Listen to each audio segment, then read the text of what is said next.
Following story is true. My name has been changed to protect the innocent.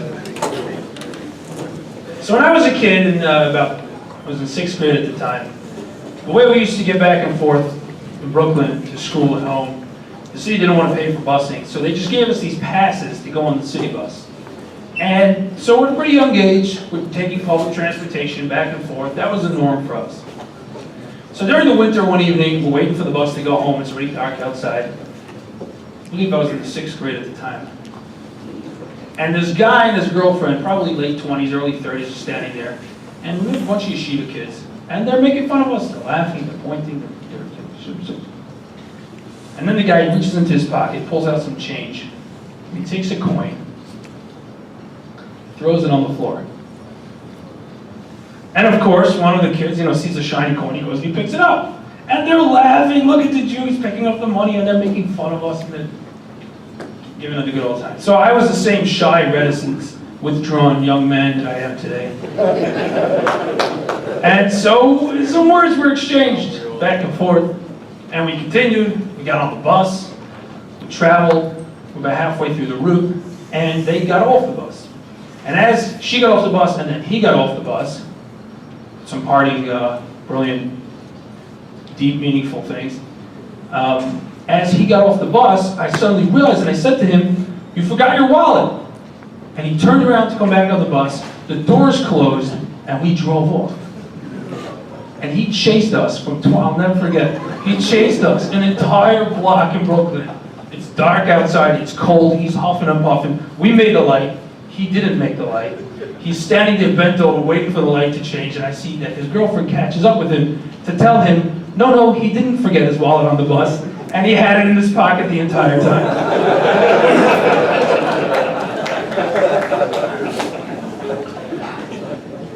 So the funniest part of the story is, he's making fun of us for picking money up off the floor, and he chases us an entire city block to get his wallet back, because he needs his money, right?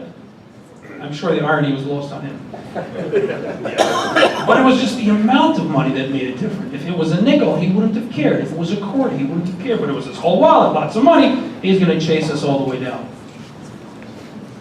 So Yaakov is traveling with the sheep and the cattle and all the riches that he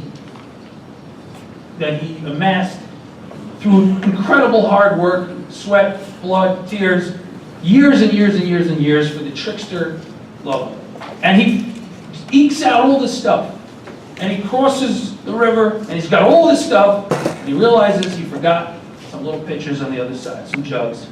So he goes back to get these little jugs. Why? Why is he going back for a nickel?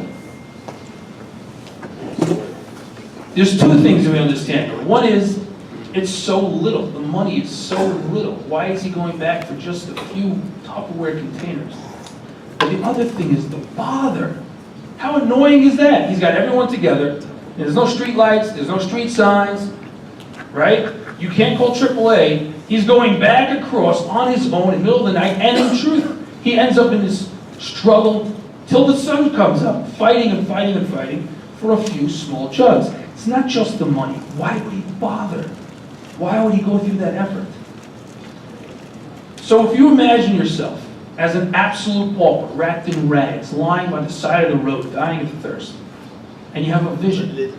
And in the vision, Elijah the prophet comes to you and says, "Hey, this is from God," and he gives you a wooden cup of water. And you wake up, and next to you on the floor is a wooden cup of water, exactly the same as what you saw in your vision, and you drink it and you're saved. And you go on to become the wealthiest man the world has ever seen. And you own Amazon and Google and Tesla and fill in the blank. Would not your most prized possession be this simple wooden cup? Because you recognize everything else sort of came through the back door. This came directly from the hand of the Almighty. And Yaakov saw that. Every single thing that he had, every sheep, every goat, every small container came directly from Hashem. When Hashem gives you something, it's a tool. It's meant to be used for something. You can't say, "I got all these tools, I don't need some, I'll throw them out." Every tool has a destination. Every single dollar is supposed to be used in a certain way. Every tool we're given needs to be utilized completely. And the same way that every single dollar we're supposed to get is measured out, Rosh Hashanah, Kippur, every drop of bother we're supposed to go through is measured out on Rosh Hashanah and Yom Kippur. And if your friend calls and says, hey, can you help me move a couch? And you can't be bothered. So you sit down on your own couch with a nice glass of tea and a good book, and you spill the tea all over yourself, you were going to be bothered. You could choose. Do you want to be bothered and help a friend, or do you want to just have tea spilled on yourself? The amount of bother will be the same. Yaakov understood that. He understood that every single thing is directly from Hashem. Every dollar has to be utilized properly. Every moment has to be utilized properly. Because it's going to happen anyways. Because the bother is going to happen anyways. If I don't bother to go back to get the tool that Hashem gave me, 2 Tupperware containers, I'll have that bother somewhere else. Asa won't be so forgiven, etc. And when you understand that and you live your life that way, nothing is a waste. The nickel on the street isn't a waste. We understand that as a people. Every nickel in this world might be cheap, but if you fulfill the will of Hashem with it, it's priceless.